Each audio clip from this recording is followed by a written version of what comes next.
যেই পুলিশ জনগণের টাকায় বেতন খায়, জনগণের টাকায় সুযোগ সুবিধা পায়, জনগণের সংখ্যাগরিষ্ঠ মুসলমানদের ইমানে আঘাত করে, সে এদেশের প্রশাসনে থাকতে পারে না।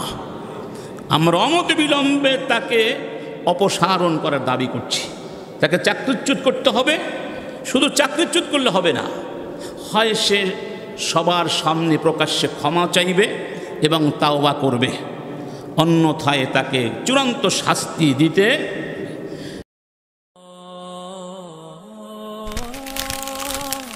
আইসিল মিডিয়া, সত্য ও দিন প্রচারের লক্ষ্যে। রহমতুল্লাহি ওয়া বারাকাতুহু।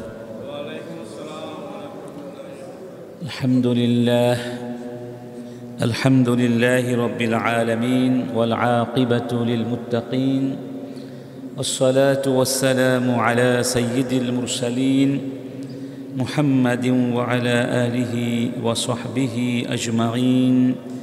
আম্মা বা'দ, فأعوذ بالله من الشيطان الرجيم. بسم الله الرحمن الرحيم. ما يجادل في آيات الله إلا الذين كفروا فلا يغررك تقلبهم في البلاد. صدق الله العظيم. উপস্থিত সম্মানিত মুসল্লিয়ানি কেরাম, আলহামদুলিল্লাহ, আল্লাহ সুবহানাহু ওয়া তাআলার সমস্ত শুকরিয়া, যিনি আমাদেরকে অফুরন্ত অগণিত নিয়ামত দিয়ে ধন্য করেছেন। যে মহান রব আমাদেরকে তার নিয়ামতের কথা স্মরণ করিয়ে দিয়ে বলছেন, ওয়া ইন তাউদ্দু নি'মাতাল্লাহি লা তুহসুহা ইন্নাল্লাহা লাগফুরুর রহিম। তোমরা যদি আল্লাহ সুবহানাহু ওয়া তাআলার নিয়ামতগুলোকে একটি একটি করে গণনা করার চেষ্টা করো, তাহলে কোনো দিন গণনা করে শেষ করতে পারবে না। নিশ্চয়ই আল্লাহ বড় দয়ালু এবং ক্ষমাশীল। আলহামদুলিল্লাহ, সেই রবের সমীপে আমরা শুকরিয়া আদায় করে বলছি আলহামদুলিল্লাহ। যেই রব আমাদেরকে সুন্দর জীবন ব্যবস্থা দিয়েছেন, জীবনে চলার পথকে আলোকিত করে দিয়েছেন, নবীদেরকে দিয়ে, রসুলদেরকে দিয়ে, কোরআন দিয়ে, আসমানি কিতাব দিয়ে, সেই রবের প্রতি আবারও শুকরিয়া আদায় করি, বলি আলহামদুলিল্লাহ। সেই রবের নামে, সেই রবের দিকে সম্বোধন করে, সেই রবকে নিয়ে কিছু বলতে হলে, সেই রবের দিন, ধর্ম, তাঁর দেয়া জীবন ব্যবস্থার ব্যাপারে কোনো অভিমত ব্যক্ত করতে হলে অবশ্যই পর্যাপ্ত, যথেষ্ট, স্বচ্ছ, বিশুদ্ধ জ্ঞান নিয়ে, এলেম নিয়ে কথা বলতে হবে। এটি আল্লাহর নির্দেশ এবং এর ব্যত্যয় ঘটলে ভয়ানক শাস্তির সতর্কবার্তা উচ্চারিত হয়েছে। আর এই জন্যই আমরা এই বিষয়টি নিয়ে ধারাবাহিক আলোচনা করছি। দুটো পর্বে আলোচনা আমরা করেছি, আজকে তৃতীয় পর্ব এবং শেষ পর্ব ইনশা। বিষয়টি ছিল আল্লাহ এবং রাসূলের নামে মিথ্যাচার, অর্থাৎ না জেনে, এলেম অর্জন না করে কথা বলা, এর ভয়াবহতা এবং এর পরিণাম। আজকে তাহলে তৃতীয় পর্ব ইনশাআল্লাহ এবং শেষ পর্ব। আমরা আলোচনায় বলেছিলাম যে স্বয়ং মুহাম্মদুর রাসূলুল্লাহ সাল্লাল্লাহু আলাইহি ওয়াসাল্লাম তিনিও যখন কোনো ব্যাপারে জিজ্ঞাসিত হতেন, তখন মন গড়া কোনো কথা বলতেন না। যে ব্যাপারে তার এলেম ছিল না, যেটি জানতেন না, অপেক্ষা করতেন কিসের জন্যে? ওহির জন্যে। তারপরে কথা বলতেন। এবং তার সাহাবাই কেরাম রিদওয়ানুল্লাহি আলাইহিম আজমাইন, তারাও এই আদর্শ অনুসরণ করেছেন বিশুদ্ধ এলেম ছাড়া ইসলামের ব্যাপারে তারা কোনো কথা বলেননি, বরং সর্বোচ্চ সতর্কতা অবলম্বন করেছিলেন। এবং তাদের পরবর্তী প্রজন্মের ওলামায়ে কেরামগণ ঠিক একই আদর্শবান ছিলেন। এবং সেই পর্যায়ে এসে আমরা দাঁড়িয়েছিলাম তাবেঈন এবং তাদের পরবর্তী প্রজন্মের কী অবস্থান ছিল এই ব্যাপারে আমরা তাদের কয়েকটি অবস্থান আলোচনা করেছিলাম। আজকে সেখান থেকে বাকি কথাগুলো বলবো ইনশাআল্লাহ। একজন ইসলামিক মনীষী, তার নাম হলো আশ-শাআবী রাহিমাহুল্লাহ, ইমাম আশ-শাআবী নামে পরিচিত। সুইলা আশ-শাআবী আন মাসআলা, তাকে একটি মাসআলা জিজ্ঞেস করা হয়েছিল। ফাকালা লা ইলমা লি বিহা, এই ব্যাপারে আমার কোনো ইলম নেই। এত বড় আলেম, তিনি বলছেন আমি এই বিষয়টি জানি না। ফাকিল আলা আলা তাস্তাহি, তখন তাকে বলা হলো আমি জানি না, এই ব্যাপারে আমার জ্ঞান নেই, এই কথাটি বলতে কি আপনি মোটেই লজ্জিত বোধ করছেন না? ফাকালা ওয়ালিমা আস্তাহি মিম্মা লাম ইয়াস্তাহিল মালাইকাতু মিনহু, তিনি বললেন আমি কেন লজ্জিত বোধ করব ওই ব্যাপারে যেই ব্যাপারে ফেরেশতারা পর্যন্ত লজ্জিত বোধ করেননি। হিনা ক্বালাত লা ইলমা লানা ইল্লা মা আল্লামতানা, কারণ ফেরেশতারা বলেছিলেন আল্লাহ সুবহানাহু ওয়া তাআলাকে, যখন আল্লাহ সুবহানাহু ওয়া তাআলা তাদেরকে ওই বস্তুগুলোর নাম বলতে আদেশ করেছিলেন, তারা বলতে পেরেছিলেন?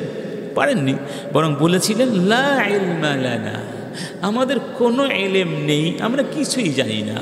ইল্লা মা আল্লামতানা, হে রব তুমি আমাদেরকে যতটুকু শিখিয়েছ এর বাহিরে আমাদের কোনো ইলম নেই। তাহলে লা ইলমা লানা, আমাদের ইলম নেই, আমরা জানি না, বা আমার ইলম নেই, এই কথাটি তো ফেরেশতারা বলেছিলেন, তারা তো লজ্জিত বোধ করেননি, আমি কেন লজ্জিত বোধ করব? সুবহানাল্লাহ। ইমাম মালিক বলছেন সাআলা আব্দুল্লাহ ইবনু নাফি আইয়ুবা আস-সিখতিয়ানি আন শাই, আইয়ুব আস-সিখতিয়ানি বড় আলেম ছিলেন, তাকে আব্দুল্লাহ বিন নাফি একটা ব্যাপারে প্রশ্ন করলেন। ফালাম ইউজিব, কিন্তু তিনি কোনো জবাব দিলেন না, কোনো কথাই বললেন না। ফাকাল আলা, তখন আব্দুল্লাহ বিন নাফি তাকে বললেন লা আরাকা ফাহিমতা মা সাআলতুকা আনহু, আমার মনে হচ্ছে আমি যেই ব্যাপারে আপনাকে প্রশ্ন করেছি আপনি মনে হয় বিষয়টি বুঝতে পারেননি। কালা বালা, বললেন না আমি আসলে বুঝতে পারিনি। কালা ফালিমাযা লা তুজিবুনি, তা আপনি বুঝতে পারেননি সেটিও তো বলতে পারতেন, আপনি কিছুই তো বললেন না। কালা লা আ'লাম, বললেন আমি এই ব্যাপারে কিছুই জানি না, এই জন্য কোনো কথাই বলিনি। সুবহানাল্লাহ, কত বড় আলেম, যাদের নাম ছাড়া ইতিহাস লেখা যায় না, ইসলামের ইতিহাস লেখা যায় না, এলেমের ইতিহাস লেখা যায় না, তাদের মধ্যে এরকম বিনয় ছিল, নম্রতা ছিল। আল্লাহ। কালা আবদুল্লাহ বিন ইয়াজিদ বিন হুরমুস, আরেকজন বড় আলেম, তিনি বলতেন ইন্নী লা উহিব্বু আন ইয়াকুনা মিন বাকায়াল আলিমি বা'দা লা আদরি লিয়াখুযা বিহি মান বা'দা, আমি চাই যে আলেমদের চলে যাওয়ার পরে, যখন আলেমরা চলে যাবেন, মারা যাবেন, তারা যেন এই জিনিসটা রেখে যান, লা আদরি, তাহলে তাদের পরবর্তী প্রজন্ম এটা গ্রহণ করতে পারবে। অর্থাৎ আলেমরা যদি চর্চা করেন তাহলে পরবর্তী প্রজন্ম এই আদর্শ শিখতে পারবে। আব্দুল মালিক বিন আবি সুলাইমান তিনি বলছেন সুইলা সাঈদ ইবনু জুবাইর আন শাই, সাঈদ বিন জুবাইরকে একটা প্রশ্ন করা হলো। ফাকালা লা আ'লাম, বললেন আমি জানি না। সুম্মা ক্বাল ওয়াইলুন লিল্লাযী ইয়াকুলু লিমা লা ইয়া'লাম ইন্নী আ'লাম, যেই ব্যক্তি বলে আমি জানি ওই ব্যাপারে, যেই ব্যাপারে সে আসলেই কিছু জানে না, ওয়াইলুন, সে ধ্বংস হয়ে যাবে, তার জন্যে ধ্বংস অপেক্ষা করছে। এখন প্রশ্ন হচ্ছে যে বাঁচার উপায় কি? বাঁচার উপায় কি? আচ্ছা, এটা পরে বলি। তার আগে আপনার না জেনে কথা বললে যে কি ক্ষতি হয় তার কিছু দৃষ্টান্ত আমরা পেশ করব।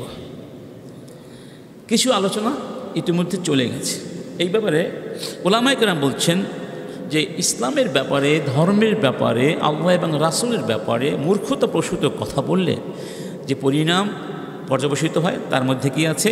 ইউআদ্দি ইলা শিকাক ওয়াল ফাওদা। শিকাক মানে বিভেদ, ফাওদা মানে অরাজকতা।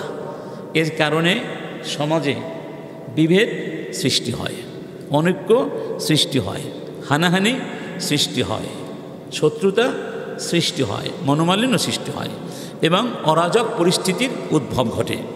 ওয়াশাক্কু ফিল মুসাল্লামাত মিন উমুরুদ্দিন, ওয়াশাক্কি ফিল মুসাল্লামাত মিন উমুরুদ্দিন। ধর্মের কিছু স্বতঃসিদ্ধ বিষয় আছে, যেমন ধরুন সব ক্ষেত্রেই কিছু স্বতঃসিদ্ধ বিষয় আছে। সূর্য কোন দিক থেকে ওঠে? স্বতঃসিদ্ধ বিষয়। কোন দিকে অস্ত যায়? স্বতঃসিদ্ধ বিষয়। 2 + 2 কত হয়? 4। এগুলো স্বতঃসিদ্ধ বিষয়। তা ধর্মের মধ্যেও কিছু মুসাল্লামাত আছে, এগুলোকে বলা হয় মুসাল্লামাত। সবাই মেনে নিয়েছে এবং এগুলো সত্য, ধ্রুব সত্য, যে সত্যের মধ্যে কোনো সন্দেহ নেই। এইরকম ব্যাপারেও সন্দেহের বীজ অঙ্কুরিত হতে পারে ধর্মের ব্যাপারে না জেনে কথা বলার কারণে। ব্যাপারটা মারাত্মক না? সামনে আসবে। ওই ওয়াদ্দি ইলাল হালাক, যার চূড়ান্ত পরিণাম হচ্ছে হালাক, ধ্বংস, ধ্বংস। ওয়াজুরু আলাল মুজতামা আদ-দালাল ওয়াল ইনহিরাফ।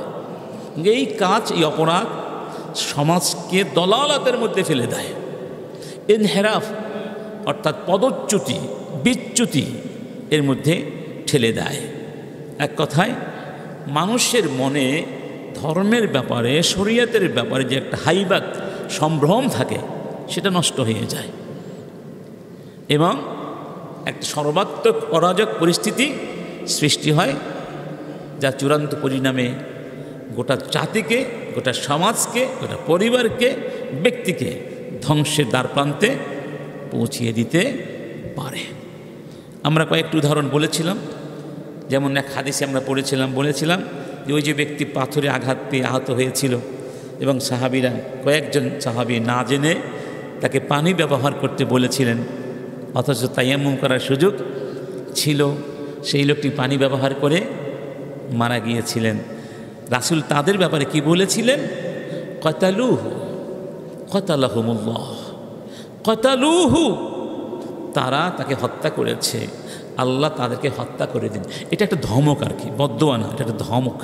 এই কাজ কখনো তোমরা করবে না। কেন বলেছেন কতালুহু? কারণ তাদের একটা ভুল ফতোয়ার কারণে ওই ব্যক্তি মারা গেছেন। তাহলে কিছু ক্ষেত্রে সাহাবায়ে কেরামের ভুল হয়েছে, তবে রাসূল আবার সংশোধন করে দিয়েছেন, আলহামদুলিল্লাহ। তারা হয়তো বুঝতে পারেন নাই, এখানে হয়তো তাদের ইজতিহাদের মধ্যে কী ছিল, এটা ইজতিহাদি ভুল। ইজতিহাদি ভুলে কিন্তু কোনো গুনাহ নেই। যদি আপনি ইজতিহাদ করেন আর ভুল হয়ে যায়, আপনার তো ভুল করার ইচ্ছা ছিল না, আপনি সঠিক সিদ্ধান্তটি নিষ্কাশন করার জন্যে আপনার সর্বশক্তি ব্যয় করেছেন, এটা হলো ইজতিহাদ। ইজতিহাদের ভুলে কোনো গুনাহ হয় না। তবে তাদের যেহেতু আরও সুযোগ ছিল, সেই জন্য আজকে কথা বলেছেন।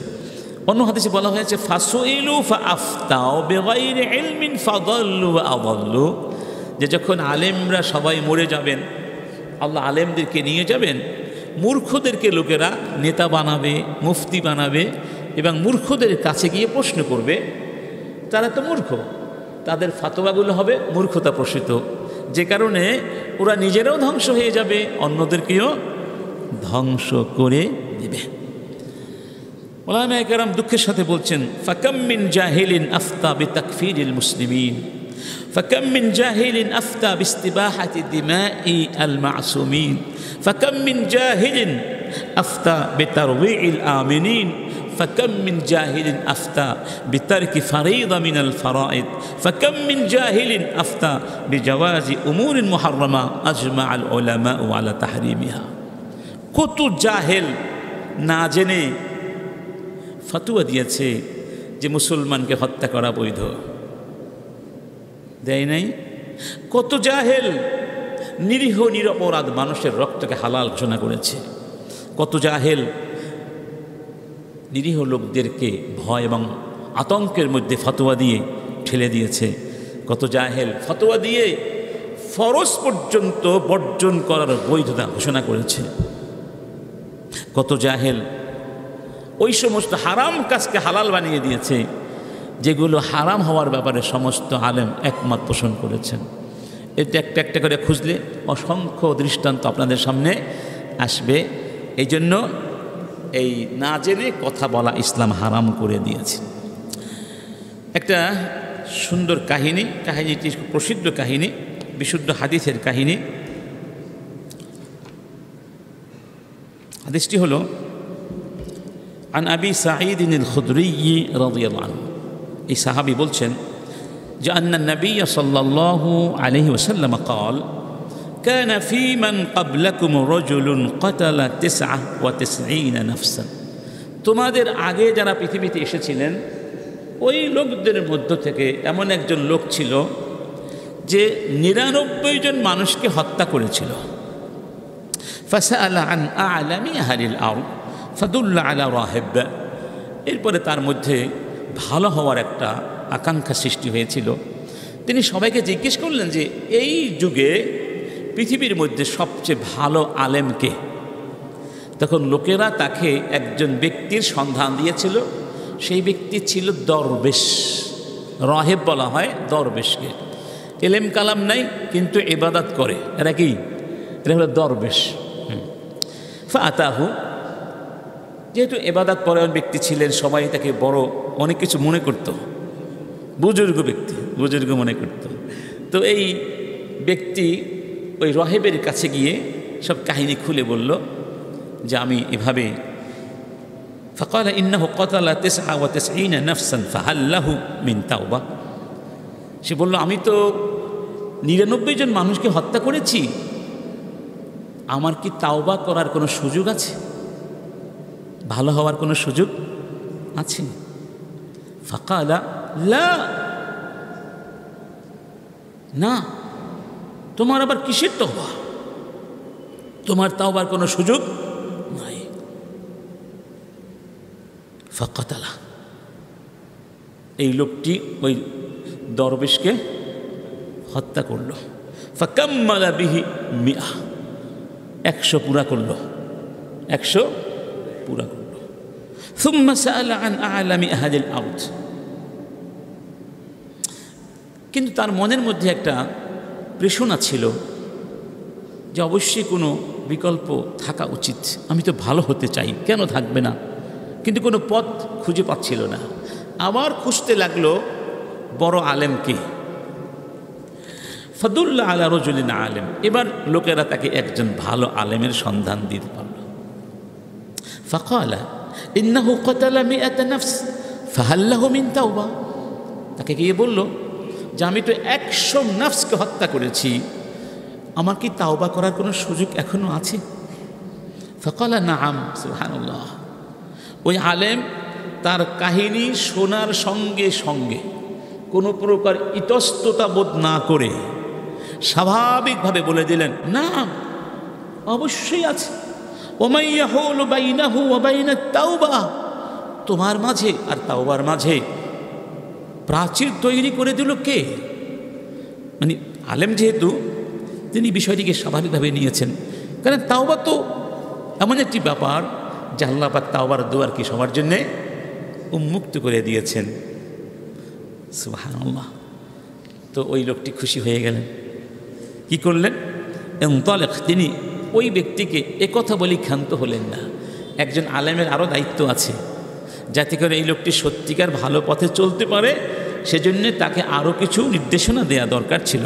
বললেন ইনতালিক ইলা আরদি কাযা ওয়া কাযা ফাইন্না বিহা উনাসান ইয়াবুদুনাল্লাহ ফা'বুদিল্লাহ মা'হুম, তুমি অমুক এলাকায় চলে যাও, ওই এলাকার মানুষগুলো ভালো তাআলার ইবাদত করে, তুমি তাদের সাথে গিয়ে ইবাদত করো আল্লাহ সুবহানাহু ওয়া তাআলা। ওয়ালা তারজা ইলা আরদিক ফাইন্নাহা আরদু সু', তুমি তোমার এলাকায় যেও না, কারণ তোমার এলাকাটা ভালো না।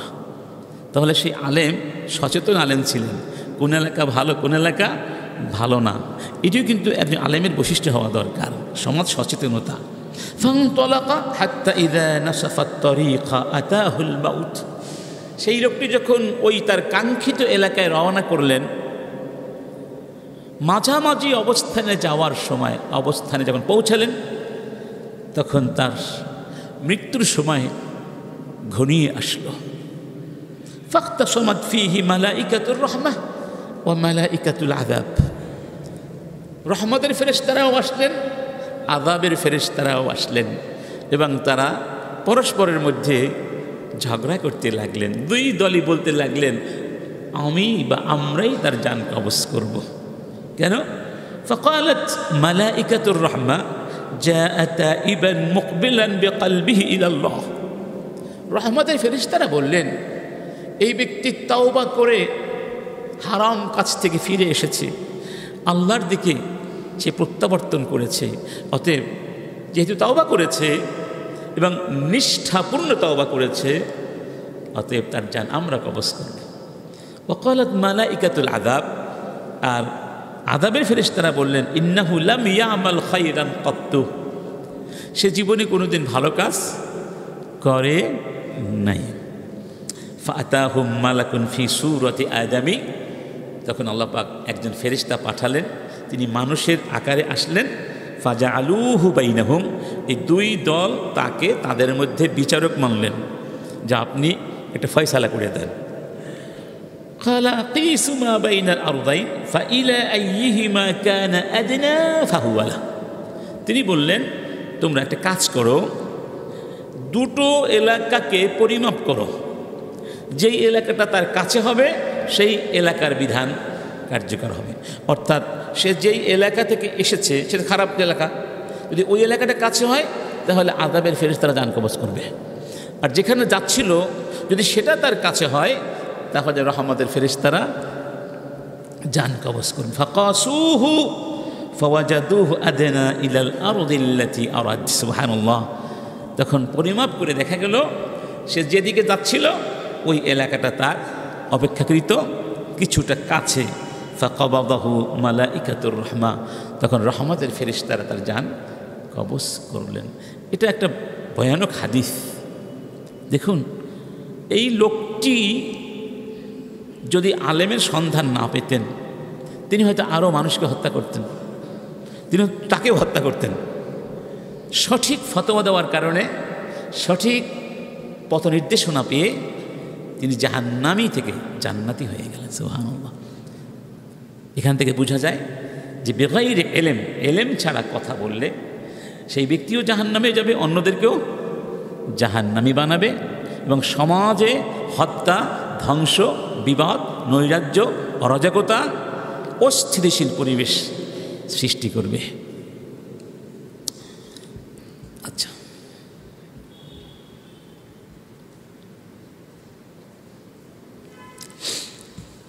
আমরা এই ব্যাপারে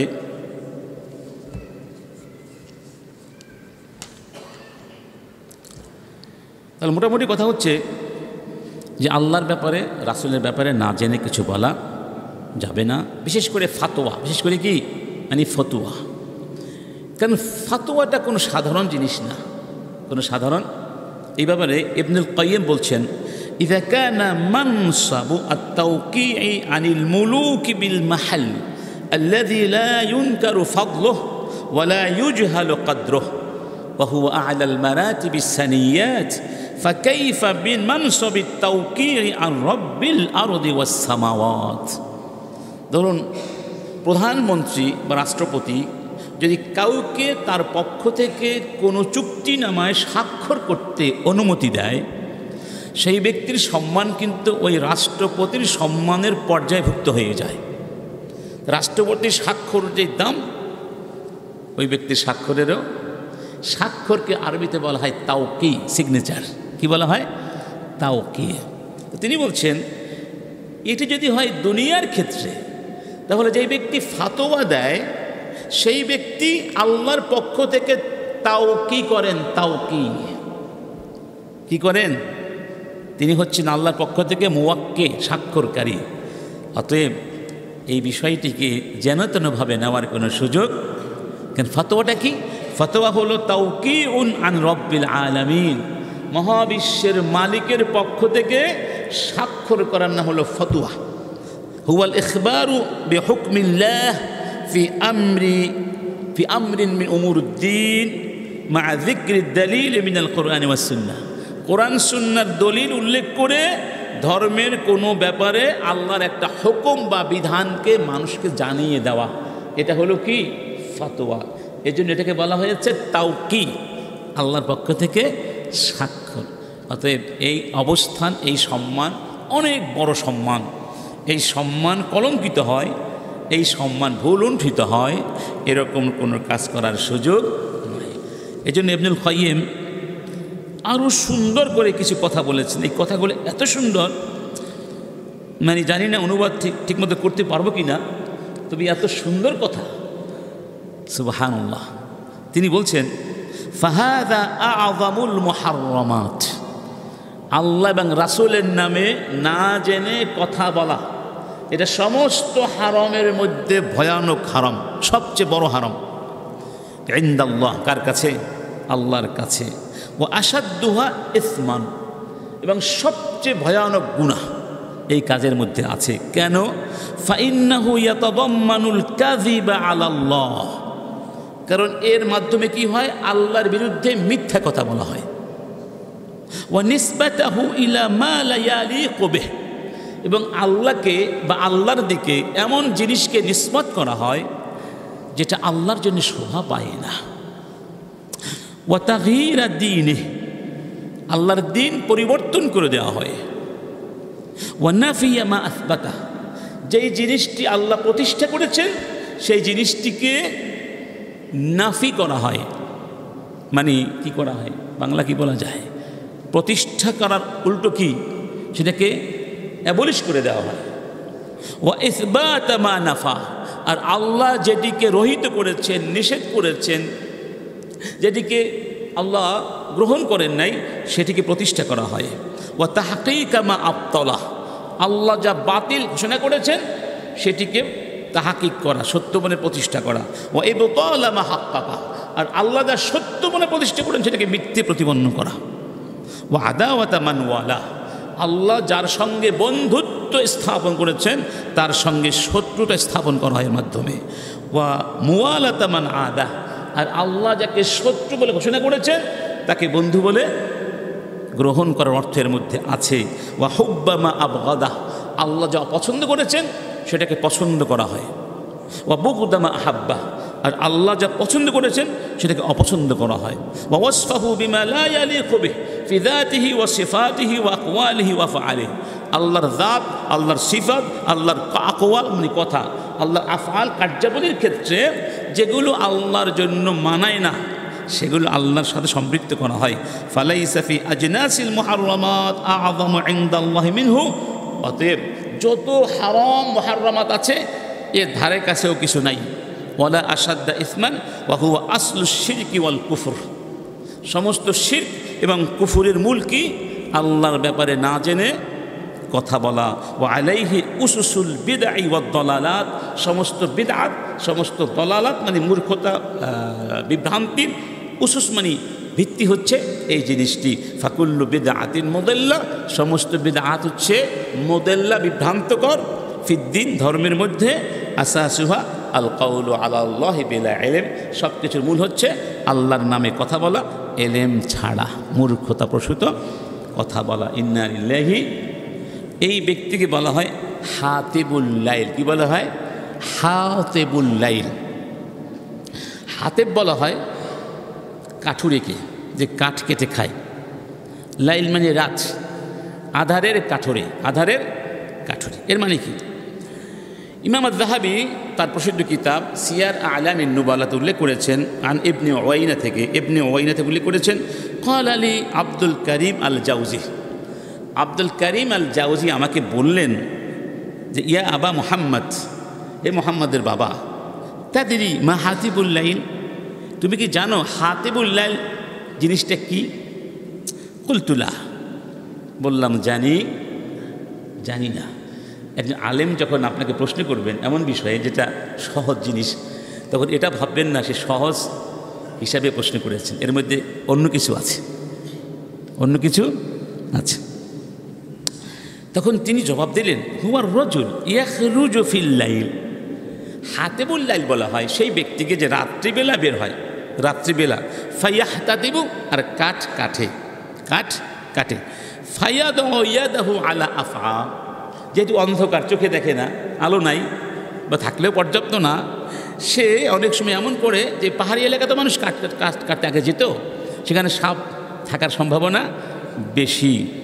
তো রাসেল ভাইপার ছাড়াও তো কত সাপ আছে, তো সে সাপের গায়ে হাত দিয়ে সাপ ধরেছে আর মনে মনে ভেবেছে এটা মনে হয় গাছে সাপ থাকে না, ফাকাতালাত, সাপ তাকে দংশন করে মেরে ফেলল।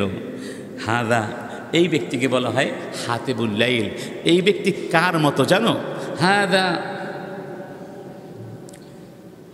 মাসালুন, হাদা মাসালুন, এটা হচ্ছে একটা প্রবাদ, একটা দৃষ্টান্ত, এক্সাম্পল। দরাবতুহু লাকা লিতালিবিল ইলমি, এই দৃষ্টান্ত আমি এক্সাম্পল দিয়েছি কার জন্য জানো? ওই ব্যক্তির জন্য, ওই তালিবুল ইলম, ইন আন্নাহু ইযা হুমিলা মিনাল ইলমি মা লা ইউতিকু কাতালাতহু ইলমু কামা কাতালাতিল আফআ হাতিবাল লাইল। ওই রাত্রের কাঠুরিকে যেমন সাপ কেটে মেরে ফেলে, ঠিক যেই ব্যক্তি ইসলাম নিয়ে কথা বলে বা এলেম অর্জন করতে এসেছে কিন্তু ওই এলেমের যোগ্যতা তার নাই, সে এমন এলেম অর্জন করেছে বা করতে চায় যা বহন করার ক্ষমতা তার নাই, তাহলে ওই এলেম তাকে মেরে ফেলবে ওই সাপের মতো। তাহলে এলেম অর্জন করার কি লাগবে?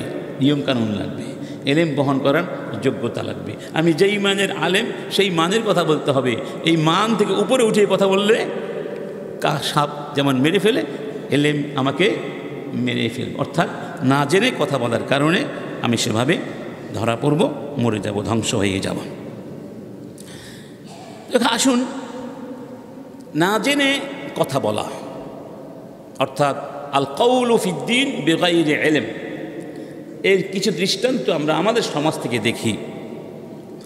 আজকে আমাদের সমাজে যারা লিঙ্গ সমতার নামে নারী এবং পুরুষের মধ্যকার প্রাকৃতিক বৈষম্য পার্থক্য দূর করে তাদেরকে একাকার করে দিতে চায়, যারা লিঙ্গ বৈষম্য স্বীকার করতে চায়, যারা ট্রান্সজেন্ডারের মতো একটা ভয়ানক বিষয়কে আমাদের দেশে ইন্ট্রোডিউস করতে চায়, তারা হলো আল্লাহ এবং রাসূলের নামে না জেনে কথা বলার কারণে মিথ্যাবাদী। তারা কি? কারণ আল্লাহ বলেছেন ওয়ালাইসা যাকারু কাল উনসা, পুরুষ কখনো নারীর মতো নয়, অর্থাৎ নারীও পুরুষের মতো। নারী এবং পুরুষের মধ্যে পার্থক্য সৃষ্টি করেছেন কে? তাহলে এই পার্থক্যের বিরুদ্ধে যারা দাঁড়িয়েছে আর দাবি করছে লিঙ্গ সমতা, লিঙ্গ বৈষম্য দূর করার জন্য আন্দোলনের কথা বলছে, তারা মিথ্যাবাদী। তারা আল্লাহর নামে, রাসূলের নামে, মানবতার নামে, সভ্যতার নামে মিথ্যাচার করছে। তদ্রূপ যারা নারীকে ক্ষমতায়নের লোভ দেখিয়ে, নারীর ক্ষমতায়নের স্লোগান তুলে, যারা নারীকে পরিবার, সমাজ, পারিবারিক সামাজিক মূল্যবোধের বিরুদ্ধে দাঁড় করিয়েছে, যারা নারীর মধ্যে পরিবার বিদ্বেষ, স্বামী বিদ্বেষ, ইসলাম বিদ্বেষ সৃষ্টি করেছে, তারা মিথ্যাবাদী, তারা চরম মিথ্যাবাদী। কারণ আল্লাহ পাক বলছেন আর রিজালু কাওয়ামুনা আলান নিসা, নারীদের অভিভাবক হলো কারা? পুরুষেরা। অতএব পুরুষ বিরোধী মনোভাব সৃষ্টি করে পুরুষ বিদ্বেষী, স্বামী বিদ্বেষী হিসাবে গড়ে তোলার জন্য সমাজের প্রতিষ্ঠিত মূল্যবোধের বিরুদ্ধে বিদ্রোহী করে গড়ে তোলার জন্য যারা আজকে নারীর ক্ষমতায়নের নাম দিয়ে আন্দোলন করছে নারীবাদী, এরা সব চরম মিথ্যাবাদী দল। তদ্রূপ যারা এই দাবি করে ইসলামের রাষ্ট্রনীতি নেই, ইসলামের রাষ্ট্র ব্যবস্থা নাই, ইসলামের রাষ্ট্র ব্যবস্থার কথা যারা বলে তাদেরকে নানাভাবে মিথ্যা অপবাদ দেওয়ার চেষ্টা করে, তারাও চরম মিথ্যাবাদী। তারা আল্লাহ এবং রাসূলের নামে মিথ্যাচার করছে। কেন? আল্লাহ পাক নিজে বলেছেন, আলা লাহুল খালকু ওয়াল আমরু, সৃষ্টি আমি করেছি, আমার সৃষ্টির উপরে বিধি বিধান আদেশ নিষেধ চলবে আমার। আমি হলাম একমাত্র সার্বভৌম, সার্বভৌমত্ব শুধু আমার। কে বলেছেন?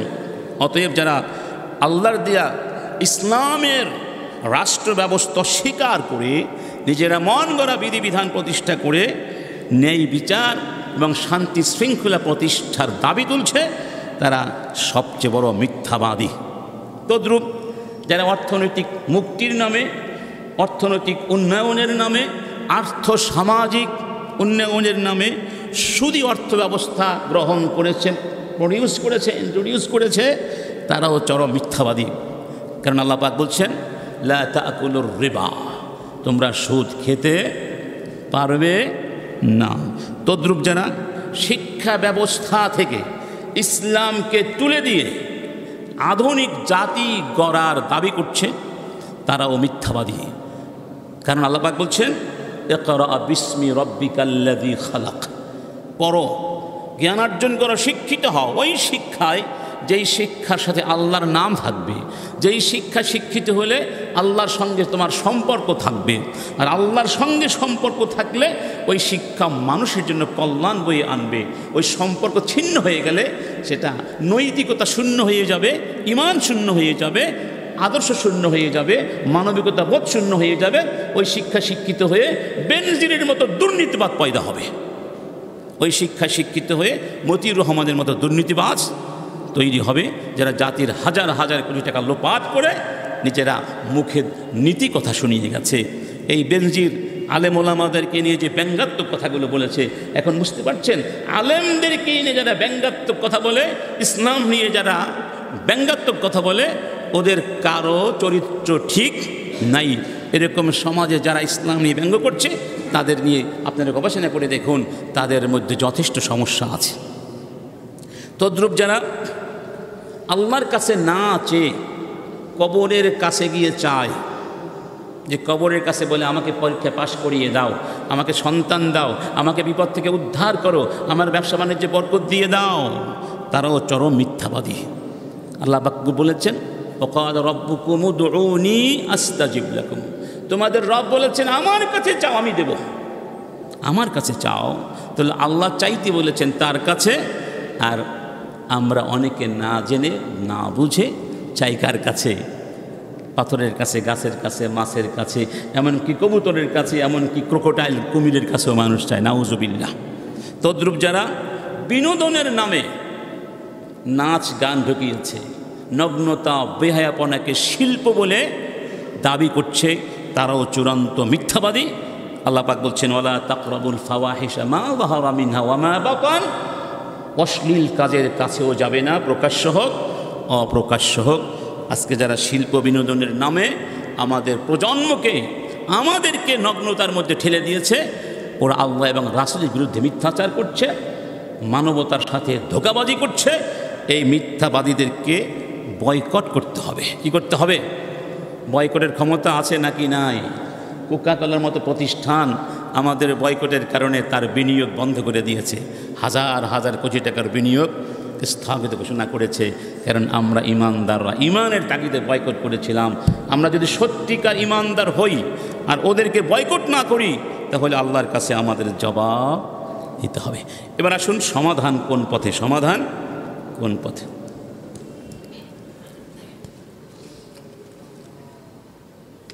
মনে করুন জানালা খোলা আছে, জানালা খোলা আছে, ওই জানালার পাশে নিচে ড্রেন আছে, সেই ড্রেন থেকে প্রচণ্ড দুর্গন্ধ, দূষিত জীবাণুযুক্ত কি বাতাস প্রবাহিত হচ্ছে এবং গোটা রুম বা ঘর দুর্গন্ধময় হয়ে গেছে। সমাধানটা কি? ওই জানালা খোলা থাকবে না জানালা বন্ধ করে দিতে হবে? জানালা বন্ধ করলে দুর্গন্ধ এমনিতেই দূর হয়ে যাবে। একই সাথে ওই ড্রেনটাকেও ময়লা মুক্ত করতে হবে, তাহলে সেখান থেকে আর দুর্গন্ধ আসবে না, এডিস মশাও আর জন্মাবে না। তাহলে এতক্ষণ ধরে এতদিন ধরে আমরা যে সমস্যার কথা তুলে ধরেছি, আল্লাহ এবং রাসূল নামে না জেনে কথা বলার সমস্যা, এই সমস্যার সমাধান তো কী হতে পারে? সমাধান কি হতে পারে? ইকরা বিসমি রাব্বিকাল্লাযী খালাক, এটাই সমাধান, এটাই সবচেয়ে উত্তম সমাধান। পড়তে হবে, জানতে হবে, পড়তে হবে, জানতে হবে, জেনে মুসলিম হতে হবে। আর নামে মাত্র মুসলমান হওয়ার দিন শেষ হয়ে গেছে, ঠিক না ঠিক? একটা সময় ছিল এত শিক্ষার হারও ছিল না, মানুষ পড়তে পারতো না, লেখাপড়ার সুযোগ সুবিধাও তেমন ছিল না। এখন এত সুযোগ সুবিধা থাকা সত্ত্বেও যে না পড়ি, তাহলে আল্লাহর কাছে জবাব দিব কি? ইনশাআল্লাহ আমরা আমাদের এই মূর্খতার অন্ধকার পড়ে পড়ে দূর করব। আর সবচেয়ে শ্রেষ্ঠ পড়া হলো কোরআন পড়া, হাদিস পড়া, ইসলাম পড়া। এই পড়ার মাধ্যমে আমাদের এই অজ্ঞতা দূর হবে। কারা কারা পড়তে রাজি? ইনশাআল্লাহ সবাই পড়বেন, ইনশাআল্লাহ পড়বো ইনশাআল্লাহ। 2 নাম্বার যেটা আমরা বলতে চেয়েছিলাম, তরিকুন নাজাতি, মুক্তির পথ। এটাও ঠিক যে আপনি আমি যতই পড়ি তারপরেও সব কিছু তো আমরা পারবো না, জ্ঞানের সীমাবদ্ধতা আমাদের আছে এবং থাকবে। কি করতে হবে? সাহাবায়ে কেরাম, আমাদের তাবেঈনরা যেভাবে সাবধানতা অবলম্বন করেছেন, সেই পথ আমাদেরকে মাঝে মধ্যে অবলম্বন করতে হবে। তারা কি বলতেন? লা আদরি লা আ'লাম, আমি জানি না, আমার এই ব্যাপারে কোনো জ্ঞান নেই। এটাও মুক্তির একটা পথ, মুক্তির পথ। এজন্য ইবনু আব্বাস তিনি বলছেন রাদিয়াল্লাহু আনহুমা, মান ফাতাহু কওলু লা আদরি উসিবাত মাকাতিলুহু, যেই ব্যক্তি লা আদরি এই কথাটা বলবে না, এই কথাটি বলতে পারবে না, সে ধ্বংস হয়ে যাবে। কে বলছেন? একজন সাহাবী বলছেন। ইমাম মালিক তিনি এই কথাটি বলেছেন, জুন্নাতুল আলিমি লা আদরি ইযা গাফালাহা উসিবাত মাকাতিলুহু, একজন আলেমের আত্মরক্ষার বর্ম হলো লা আদরি। এটা বর্ম, বাঁচার বর্ম। যদি সেই বর্মটি ধারণ না করে অমনোযোগী হয়ে যায়, উসিবাত মাকাতিলুহু, তাহলে সেও ধ্বংস হয়ে যাবে। আচ্ছা, একদিন আলী ইবনে আবি তালেব কাররামাল্লাহু ওয়াজহা তিনি মিম্বারে উঠলেন। কোথায়? মিম্বারে। তো তাকে একটা প্রশ্ন করা হয়েছিল ওই অবস্থায়। তিনি বললেন, লা আদরি, আমি এটা জানি না। ফাকিল লা কাইফা তাকুলু লা আদরি ওয়াকাদ তালা'তা আলাল মিম্বার, আপনি মিম্বারে আরোহণ করেছেন আর বলছেন লা আদরি, এটা কেমন কথা? তার মানে ওখানে উঠতে হলে যোগ্যতা লাগে, ঠিক না? তখন তিনি বললেন, ইন্নামা তালা'তুহু বিকদরিল ইলম ওয়ালাউ তালা'তু বিকদরিল জাহলি বিকদরি জাহলি লাবালাগতুস সামাআ। আল্লাহু আকবার, কি সুন্দর কথা! ইন্নামা তালা'তুহু বিকদরিল ইলমি, এলেম, যেই পরিমাণ এলেম আল্লাহ আমাকে দিয়েছেন, ওই এলেমের অনুপাতে বা এলেমের মর্যাদায় আমি এখানে উঠেছি। কোথায়? মিম্বারে। যদি আমার মূর্খতার পরিমাণে উঠতাম, তাহলে উঠতে উঠতে আমাকে আকাশে চলে যেতে হতো। মানে আমার মূর্খতা এলেমের চেয়ে অনেক বেশি, এই পরিমাণ এলেম মিম্বারে উঠতে পেরেছি। যদি জাহালাত দিয়ে উঠতাম তাহলে আকাশে চলে যেতাম। আল্লাহু আকবার, কি সুন্দর কথা! ইমাম আবু দাউদ রাহিমাহুল্লাহ তিনি বলছেন,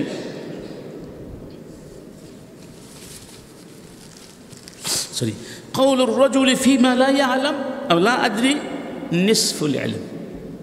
নিসফুন মানে কি জানেন তো না? অর্ধেক। মানে আলেম যদি বলে যে ব্যাপারে সে জানে না, লা আদরি, এটা হলো এলেমের অর্ধেক। সুবহানাল্লাহ। ইমাম ইয়াহইয়া বিন আদম তিনি এই কথাটি অন্যভাবে বলছেন, ইন্নামাল ইলমু হুয়া আদরি ওয়া লা আদরি। এলেম দুইটা জিনিস, একটার নাম আদরি, আরেকটির নাম লা আদরি। আদরি মানে জানি, লা আদরি মানে জানি না। এই দুইটা মিলে হলো আল ইলমু, ফাআহাদুহুমা নিসফুল আখার, একটি আরেকটির অর্ধেক। অতএব আমি জানি না, এটা মূর্খতা নয়, এটাও একটা এলেম। এটা এলেমের কি অর্ধেক বলা হয়েছে। সুবহানাল্লাহ। এই জন্য ইবনু জামা অনেক বড় আলেম ছিলেন, তিনি বলছেন ইলাম আন্না কাউল আল মাসউল লা আদরি লা ইয়াদাউ মিন কদরি। এই কথা ভালো করে বুঝে নাও যে কেউ যদি বলে আমি জানি না, এর দ্বারা তার সম্মান কমে না। কামা ইয়াযুন্নু বা'দুল জাহালা, কোনো মূর্খ মনে করে আমি জানি না, এটা বললে সম্মান কি হয়ে যাবে, নষ্ট হয়ে যাবে, একেবারে সব শেষ হয়ে যাবে। তিনি বলছেন না, বাল ইয়ারফাউহু, এই কথাটি তার সম্মানকে আরো বাড়িয়ে দেবে। কেন? লিআন্নাহু দালিলুন আলা ইযামি মাহাল্লিহি ওয়া কুওয়াতি দীনিহি ওয়া তাকওয়া রাব্বিহি ওয়া তাহারাতু কলবিহি ওয়া কামালু মা'রিফাতিহি ওয়া হুসনু তাসাব্বুতিহি। এই কথা দ্বারা বোঝা যায় এই ব্যক্তি অনেক সম্মানিত মানুষ, আত্মসম্মানবোধ সম্পন্ন মানুষ, এবং তার ধার্মিকতার শক্তি আছে, তার মধ্যে আল্লাহর তাকওয়া আছে, তার মনের পবিত্রতা আছে, তার এলেমের মধ্যে পূর্ণতা আছে, এবং তার তাসাব্বুত আছে, মানে তার পদযুগল এলেমের মধ্যে এলেমের উপরে প্রতিষ্ঠিত আছে। সে নরবরে নয় যে যা বলে জেনে শুনে বলে। সুবহানাল্লাহ। অতএব এ কথা বলাটা আমাদের জন্য আত্মরক্ষার একটা হাতিয়ার। আল্লাহ। আবু হাসিন আল আসাদি, উনি দ্বিতীয় হিজরি শতাব্দীর একজন বড় আলেম ছিলেন। তিনি বলতেন ইন্না আহাদাকুম লা ইউফতি ফিল মাসআলা লা ওয়ারাদাত আলা উমারা লা জামাআ আহলা বদরিন। তোমরা অনেকে এমন ব্যাপারে ফতোয়া দাও যে এই মাসআলা যদি ওমরের মতো ব্যক্তির সামনে পেশ করা হতো, তাহলে ওমর আহলে বদরকে ডাকতেন, মানে যারা বদরে যুদ্ধ করেছেন ওই সাহাবীদেরকে ডেকে আনতেন, প্রবীণ সাহাবীদেরকে, এবং তাদের মতামত নিয়ে ফতোয়া দিতেন। আর তোমরা সেই ব্যাপারে একেবারে পানির মতো ফতোয়া দিয়ে দাও। আল্লাহু আকবার। আমার বন্ধুগণ, তাহলে এটা একটা সমাধান। আরেকটি সমাধান হলো, আমরা সমাধান নিয়ে কথা বলছিলাম,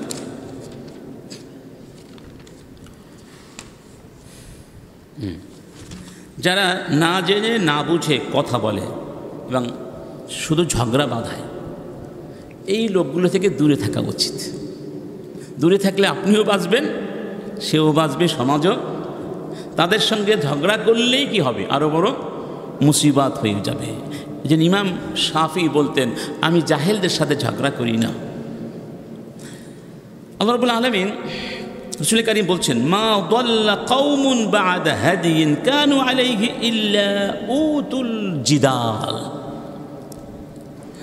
কোন জাতি হিদায়াতের উপরে ছিল, এরপরে তারা হিদায়াত থেকে দলালাতের মধ্যে পড়ে যায়। কেন পড়ে যায় জানো? এই ঝগড়ার কারণে।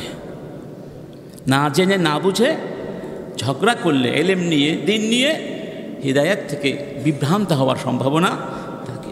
এই জন্য ঝগড়া করবে না। এই কথাটি বলে কোরআনের এই আয়াতটি উল্লেখ করলেন যে আল্লাহ বলছেন মা দরাবুহু লাকা ইল্লা জাদালান বাল হুম কওমুন খাসিমুন। ওই কাফেররা তাদের শিরকের পক্ষে, তাদের মূর্তির পক্ষে, দেবতাদের পক্ষে যে সমস্ত দৃষ্টান্ত পেশ করছে, আসলে তারা আপনার সামনে এই উদাহরণগুলো স্থাপন করে মূলত বিতর্ক সৃষ্টি করতে চায়। আসলে ওরা বিতর্ককারী সম্প্রদায়, ওরা তর্কটাকেই পছন্দ করে। উদ্দেশ্য তর্ক করা, উদ্দেশ্য সত্যকে উদ্ঘাটন করা নয়। এটা যেন আমাদের পক্ষে না হয়। অন্য হাদিসে বলা হয়েছে ইন্না আবগাদার রিজালি ইনদাল্লাহ আল আলাদুল খাসিম। যেই ব্যক্তি ঝগড়া পরায়ণ, সেই ব্যক্তিকে আল্লাহ সবচেয়ে বেশি ঘৃণা করেন। আমরা অনেক সময় অনেক ভাইকে দেখি খুবই ঝগড়া পরায়ণ, মানে প্রত্যেকটা কথা রিয়্যাক্ট করতেই হবে। রিয়্যাক্ট কি? ভয়ানক রিয়্যাক্ট, সাথে সাথে, মানে ঝগড়া করাটা অনেকের স্বভাব হয়ে গেছে। না, এটা আল্লাহ পছন্দ করেন না। আল্লাহ এই ব্যক্তিকে সবচেয়ে বেশি ঘৃণা করেন। যত কম ঝগড়া করা যায়। অন্য হাদিসে বলা হচ্ছে মান খাসামা ফি বাতিলিন ওয়া হুয়া ইয়ালামু। কেউ যদি জেনে শুনে বাতিলের পক্ষে ঝগড়া করে, লাম ইয়াজাল ফি সাখাতিল্লাহ হাত্তা ইউনজা, সে মৃত্যু পর্যন্ত আল্লাহর গজবের মধ্যে থাকবে। তার মানে মৃত্যুর পরেও তো গজব আছে। আচ্ছা, ইমাম আউজাই তিনি বলছেন, ইদা আরাদাল্লাহু বিকওমিন শাররা, আল্লাহ যখন কোনো কওমের কোনো জাতিগোষ্ঠীর অকল্যাণ করতে চান, অনিষ্ট করতে চান, আলজামাহুম আল জাদালা ওয়া মানাআহুমুল আমালা, তাদেরকে জাদাল ঝগড়ার মধ্যে ফেলে দেন আর আমল থেকে সরিয়ে দেন। আমল কমে যায়, ঝগড়াটা বেড়ে যায়। এখন আমল কম না ঝগড়া বেশি? আমল কমে গেছে, ঝগড়াটা বেড়ে গেছে। এগুলো খুব ভয়ানক অশনি সংকেত। রব্বুল আলামিন বলছেন, وَمِنَ النَّاسِ مَن يُجَادِلُ بِغَيْرِ عِلْمٍ وَمِنَ النَّاسِ مَن يُجَادِلُ فِي اللَّهِ بِغَيْرِ عِلْمٍ وَيَتَّبِعُ كُلَّ شَيْطَانٍ مَرِيدٍ। মানুষের মধ্যে এমন কিছু মানুষ আছে আল্লাহর ব্যাপারে না জেনে ঝগড়া করে আর শয়তানের পদাঙ্ক অনুসরণ করে, বিদ্রোহী শয়তানগুলোর পদাঙ্ক অনুসরণ করে। অন্য আয়াতে বলা হয়েছে, মা ইউজাদিলু ফি আয়াতিল্লাহি ইল্লাল্লাযীনা কাফারু, শুধু কাফেররাই আল্লাহর আয়াত নিয়ে ঝগড়া করে। ফালা ইয়াগরুরকা তাকাল্লুবুহুম ফিল বিলাদ, হে রসুল, ওই কাফেরগুলো আপনার এলাকায় আসে, শহরে বন্দরে আসে, ওদেরকে দেখে আপনি বিভ্রান্ত হবেন না। দেখুন, অনেক সময় আমরা এরকম ভাবি, এটা তো কাফের, এদের এত বড় ভবন, এত বিল্ডিং, এত সমৃদ্ধি, এত প্রাচুর্য, এত ক্ষমতা। আল্লাহ বলছেন, এগুলো দেখে তুমি বিভ্রান্ত হইও না, বিভ্রান্ত। অন্যায়তে বলা হয়েছে ওদেরকে আমি এগুলো দিয়ে ব্যস্ত রাখি, যাতে করে ওরা কাফের হয়ে ফাসেক হয়ে মরতে পারে। জাহান্নামে যাওয়ার পরে যখন জিজ্ঞেস করা হবে কেন জাহান্নামে এসেছ, বিশেষ করে বলা হবে, মা সালাকাকুম ফি সাকার, সাকার নামক জাহান্নামে কেন এসেছ? তখন জাহান্নামীরা চারটি কথা বলবে। এক নম্বর, লাম নাকু মিনাল মুসাল্লিন, নামাজ পড়তাম না। ওয়ালাম নাকু নুতঈমুল মিসকিন, মিসকিনদের খাবার দিতাম না, যাকাত দিতাম না, দান খয়রাত করতাম না। ওয়া কুন্না নাখুযু মাআল খায়িদিন, ইসলাম নিয়ে যারা ব্যঙ্গ বিদ্রুপ করত, জেনে না জেনে আল্লাহকে নিয়ে, রাসূলকে নিয়ে, ধর্ম নিয়ে যারা আজে বাজে ব্যঙ্গাত্মক মন্তব্য করত, কথাবার্তা বলতো, তাদের সাথে গিয়ে বসতাম, তাদের সঙ্গে সুর মেলাতাম। আছে নাকি নাই? কত টকশো আছে এরকম, পথে ঘাটে, টেলিভিশনে, চায়ের দোকানে, আছে নাকি নাই? ওয়াকুন্না নুকাযযিবু বিয়াউমিদ্দিন, পরকালকে বিশ্বাস করতাম না। হাত্তা আতানাল ইয়াকিন, মৃত্যু চলে এসেছিল। তারপর বোঝা গেল এই লোকগুলোর কাছে যাওয়া যাবে না, তাদের আসরেও বসা যাবে না। আজকে সত্যি করে বলুন, একজন মানুষ ক্লাস 1 থেকে বা কিন্ডারগার্টেন থেকে বা প্লে গ্রুপ থেকে পিএইচডি করার পরেও কি কোরআন পড়তে পারে ভালো করে? কোরআনের তাফসির জানা তো দূরের কথা, কোরআন বিশুদ্ধ করে পড়ার যোগ্যতাটুকু হয় না।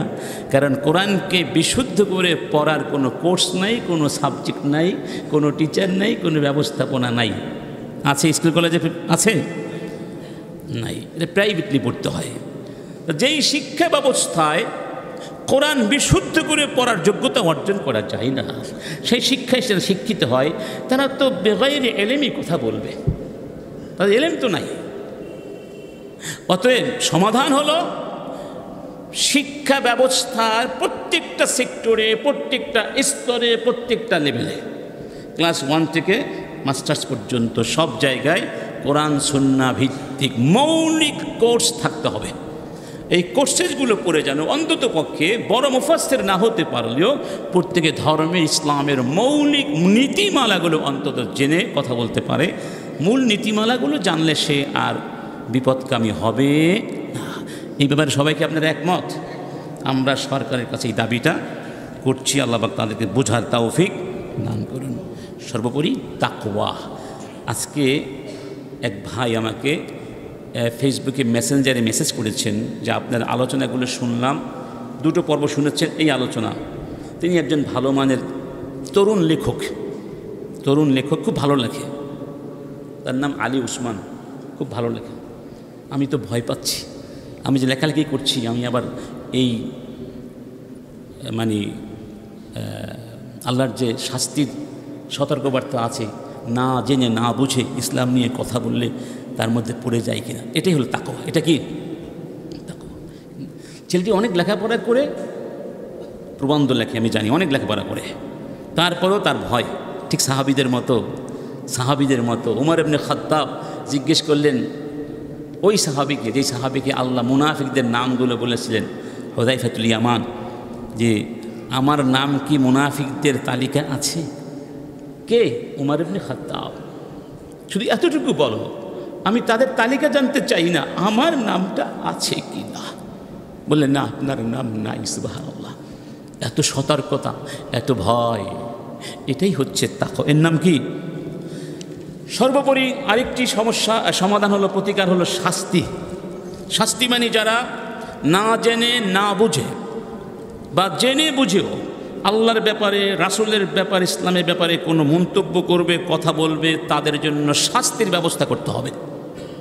আমি যখন মিশরে ছিলাম, আমি মিশরে দেখেছি, মিশরে সিনেমা বলেন, নাটক বলেন, সাহিত্য বা উপন্যাস বলেন, ইসলাম নিয়ে কোনো কিছু লিখতে হলে আল আজহার বিশ্ববিদ্যালয়ের একটা বডি আছে, সেই বডি থেকে অ্যাপ্রুভাল লাগবে, নইলে কোনো বই ছাপাতে যদি সেখানে ইসলামের কোনো কথা থাকে তাহলে আল আজহারে কি থাকবে? অনুমোদন লাগবে। আল্লাহ বা না থাকুক, যেখানে ইসলামের ব্যাপারে কোনো কটাক্ষ আছে কি না, কোনো ভুল তথ্য আছে কি না। দুঃখজনক হলে সত্য, আমাদের দেশে তা নাই। এখানে যার যা খুশি তাই লেখে, যার যা খুশি তাই বলে। ইন্না লিল্লাহি। তাহলে সর্বোচ্চ একটা অথরিটি থাকা দরকার। বাংলাদেশের সবচেয়ে সর্বজন শ্রদ্ধেয় আলেমদেরকে নিয়ে একটা মাজলিস, একটা হাইয়া থাকা দরকার, সংস্থা থাকা দরকার, যাদের মাধ্যমে এই সব ব্যাপারে নিষ্পত্তি করা হবে। বিশেষ করে যেই বিষয়গুলো, যে ইস্যুগুলো ভয়ানক, খুবই সেন্সিটিভ, স্পর্শকাতর, সেগুলোর ব্যাপারে তাদের অনুমতি ছাড়া কেউ কিছু বলতে পারবে না, করতে পারবে না। এবং সমস্যা হলো, এরকম বোর্ডে যদি করা হয়, যখন যে সরকার আসবে সে তার পক্ষে তাদেরকে কথা বলাবে, এটা আরেক মুসিবত। তাদেরকে যদি স্বাধীনতা দেওয়া হয় ঠিক আছে, যদি সরকারের অধীনস্থ করে দেওয়া হয় তাহলে প্রত্যেক সরকার চাইবে তাদেরকে দিয়ে তাদের পক্ষে ফাতোয়ার মেশিন বানিয়ে দিবে, এবার ফাতোয়া প্রস্তাব করতে থাকবে।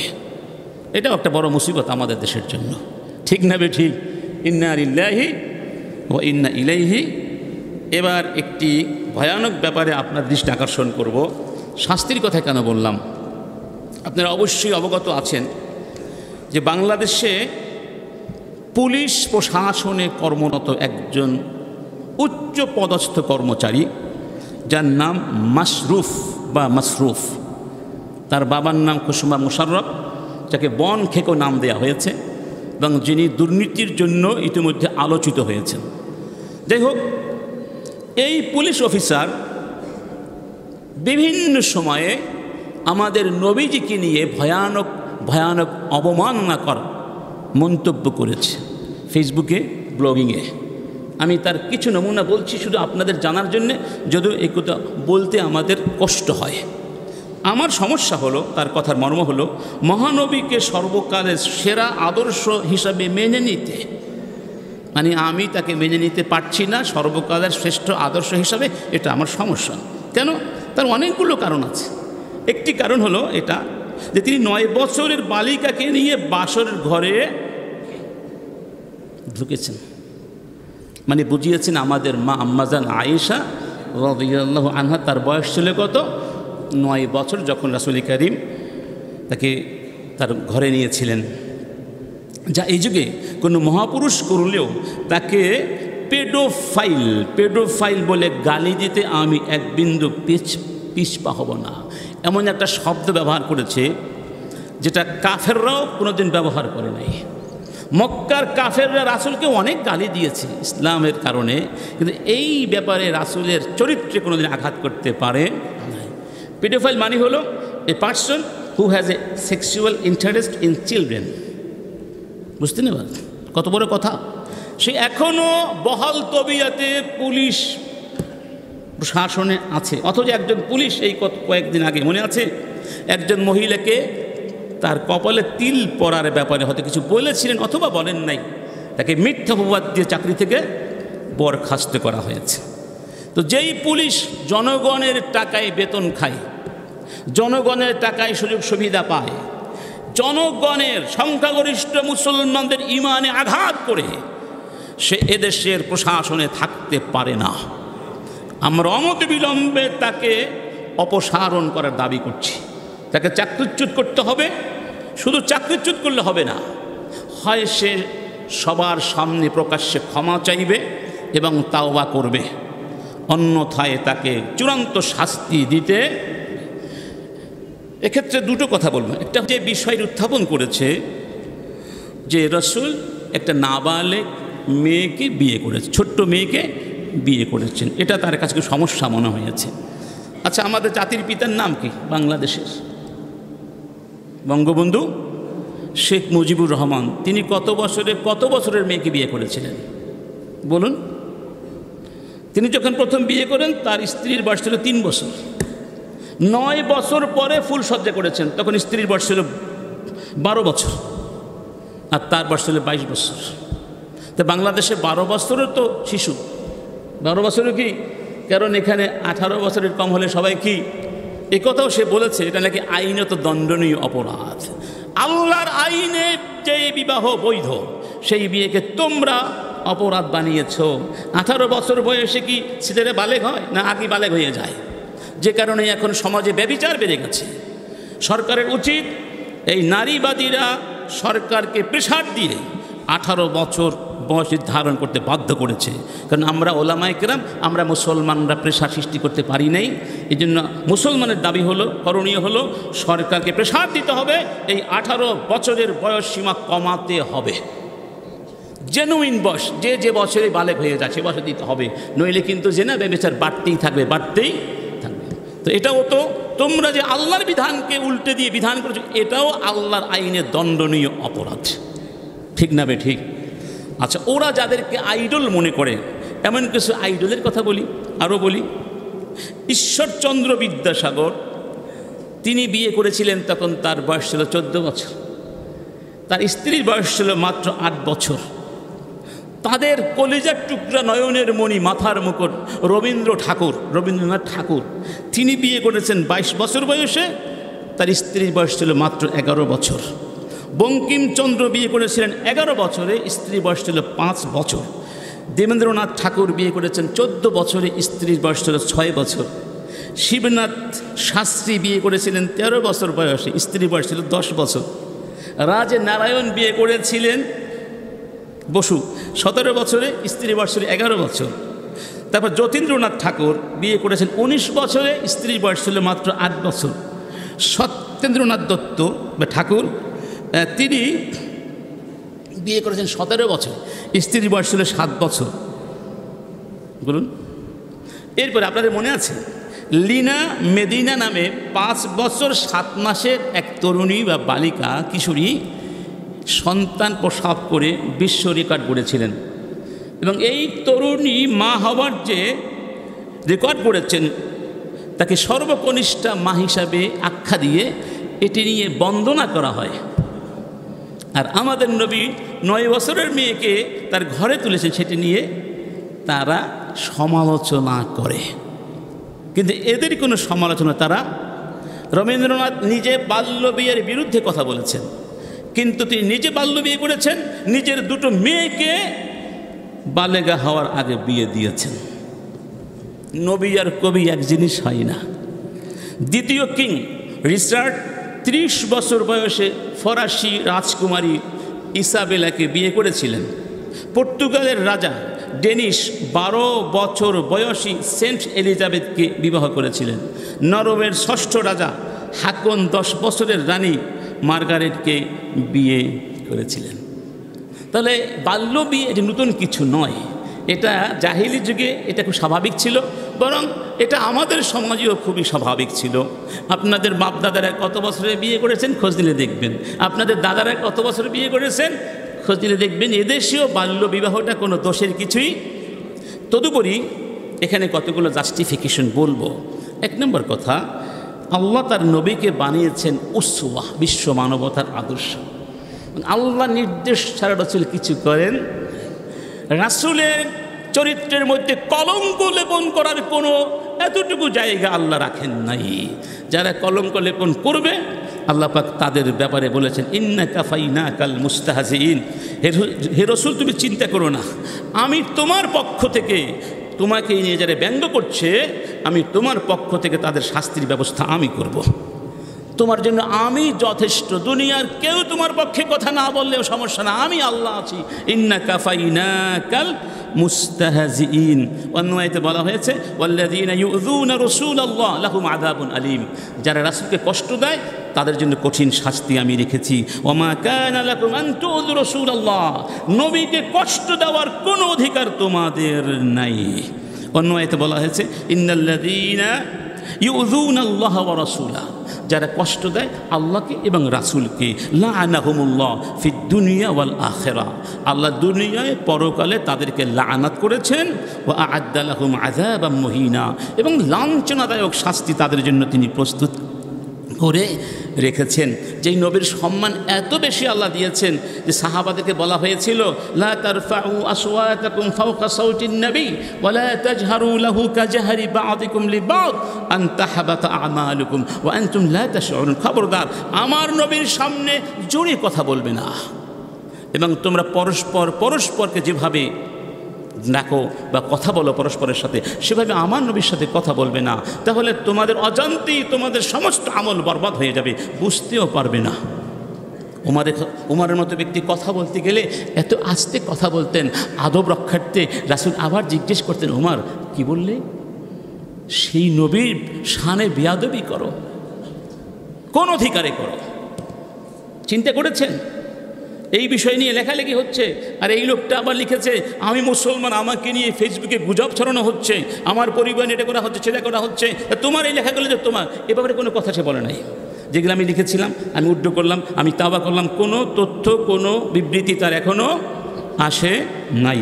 এ ব্যাপারে আরেকটি কথা শুনুন, রাসূলকে যদি কেউ কষ্ট দেয় গালি দেয় তার শাস্তিটা কী, সেই ব্যাপারে ইসলামের অবস্থান কী?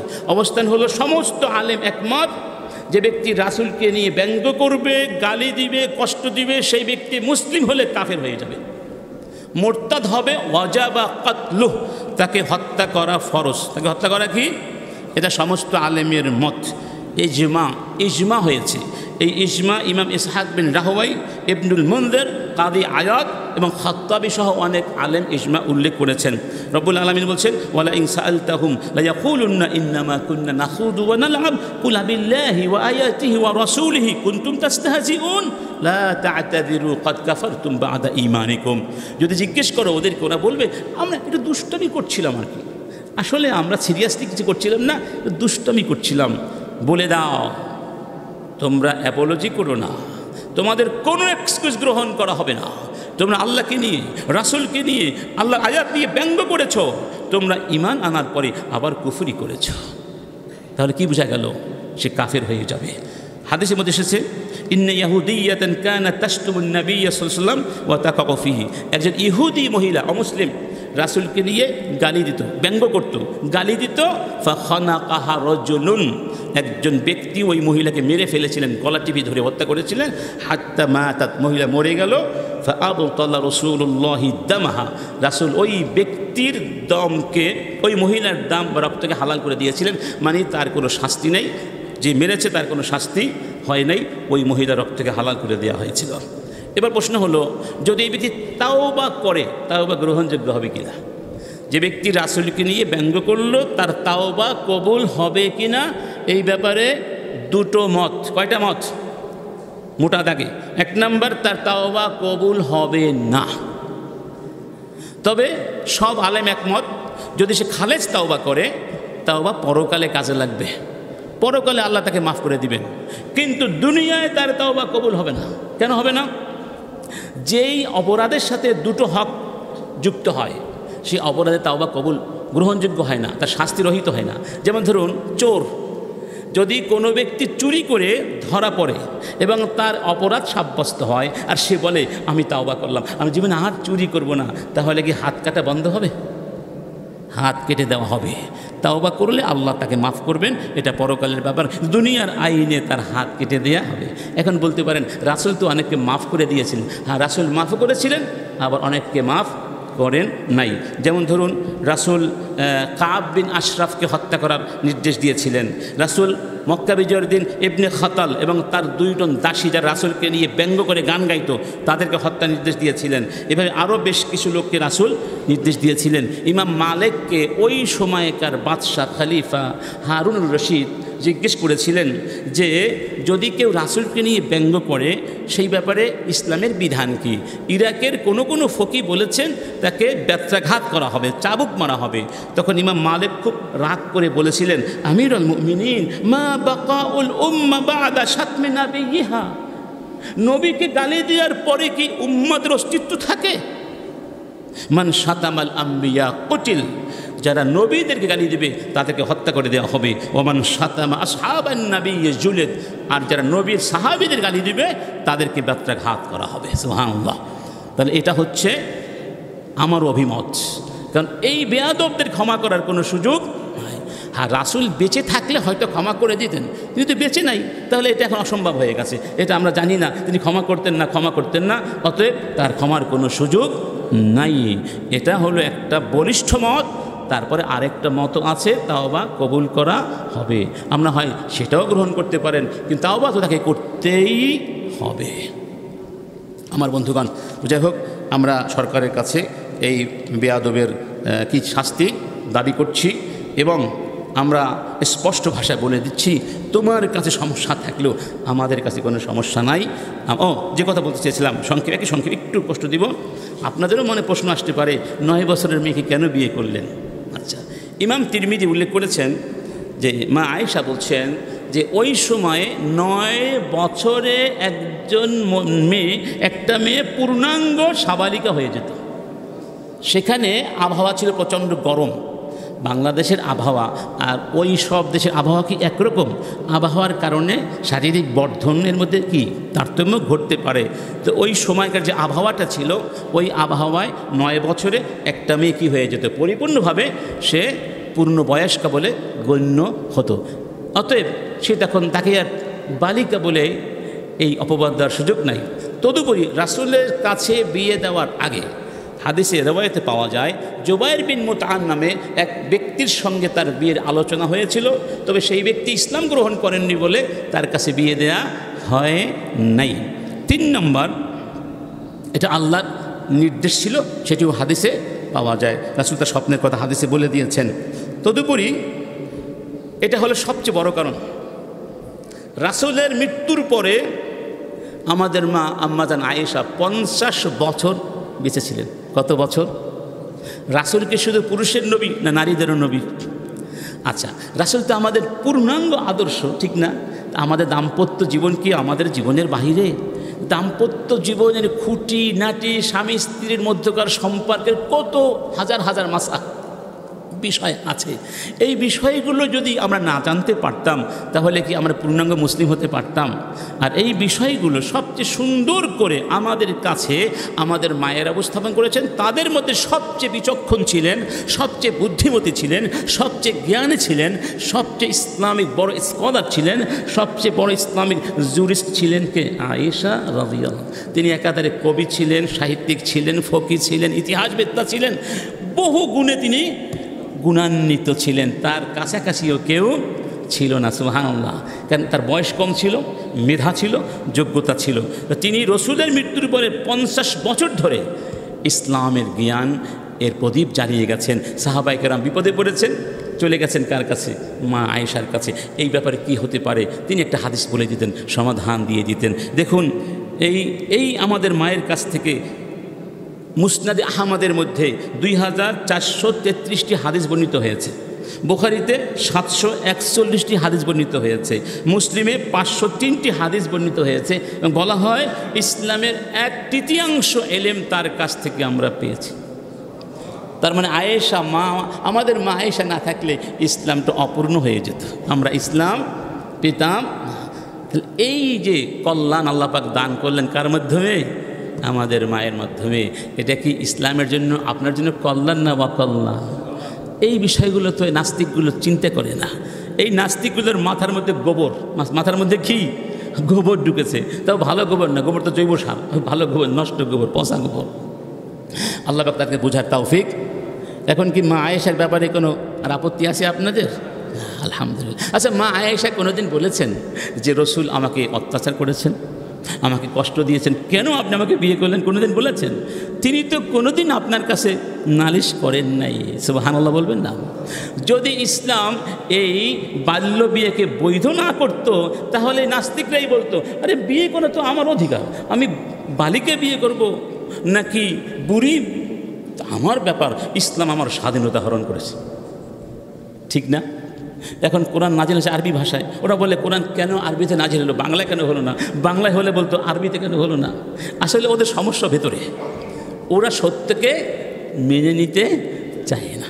এটা হলো ওদের সবচেয়ে বড় সমস্যা। তো যাই হোক, আমরা এখানে শেষ করছি। আর এখন যেহেতু আমরা মহররম মাসে অবস্থান করছি, আজকে মহররম মাসের 5 তারিখ। এই মাস হারাম মাস, এই মাস অন্যান্য মাসের মধ্যে সবচেয়ে সম্মানিত মাস। রমাদান মাসের পরে এই মাসের রোজা আল্লাহর কাছে খুব প্রিয়। বিশেষ করে আশুরার রোজা, মানে 10 তারিখের রোজা। 10 তারিখের রোজা রাখার ব্যাপারে সবচেয়ে উত্তম হচ্ছে 9-10 অথবা 10-11, সবচেয়ে উত্তম 9-10-11। তদুপরি মহররম মাস পুরোটাই কি দেখা যায়? রোজা রাখা যায়, বেশি বেশি রোজা রাখা যায়। রাসূল কারীম মহররম মাসের রোজা, আশুরের রোজা রাখতেন, মক্কায় রাখতেন, একসময় ফরজ ছিল। রমাদানের রোজা ফরজ হওয়ার পরে এটা কি হয়ে গেল? রহিত হয়ে গেল। এই 10 তারিখে, মহররমের 10 তারিখ হলো আশুরা দিবস। এই দিবস নিয়ে যদি সুযোগ আমি পরে আলোচনা করবো ইনশাআল্লাহ। তো এই দিনটা হলো আল্লাহর কাছে শুকরিয়া করার দিবস। ওই দিনে আল্লাহ পাক মূসা আলাইহিস সালামকে লোহিত সাগর যে তিনি পাড়ি দিয়েছিলেন, তাকে ফেরাউনের হাত থেকে রক্ষা করেছিলেন। নূহ আলাইহিস সালাম যে নৌকা আরোহণ করেছিলেন, সেই নৌকা সেদিন তীরে ভিড়ে ছিল। আল্লাহ পাকের অসংখ্য অসংখ্য নেয়ামত এই দিনে নাজিল হয়েছে। অতএব সেই দিনটি আমাদের পুনরায় উজ্জীবিত হওয়ার জীবন, যেই দিনে কারবালার প্রান্তরে ইমাম হুসাইন রাদিয়াল্লাহু আনহু তার সাথীদেরকে নিয়ে শাহাদাতের পেয়ালা পান করে কিয়ামত পর্যন্ত সত্যের পক্ষে যে শক্তি অনুপ্রেরণা সৃষ্টি করে গেছেন, কিয়ামত পর্যন্ত আমরা সেই অনুপ্রেরণায় উজ্জীবিত থাকব এবং সত্যের পক্ষে আমরা কাজ করব, অন্যায়ের বিরুদ্ধে আমরা প্রতিবাদ করার জন্য চেষ্টা করব। আল্লাহ পাক আমাদের সবাইকে বোঝার তৌফিক দান করুন। ওয়া আখির দাওয়ানা। আইসিল মিডিয়া, সত্য ও দিন প্রচারের লক্ষ্যে।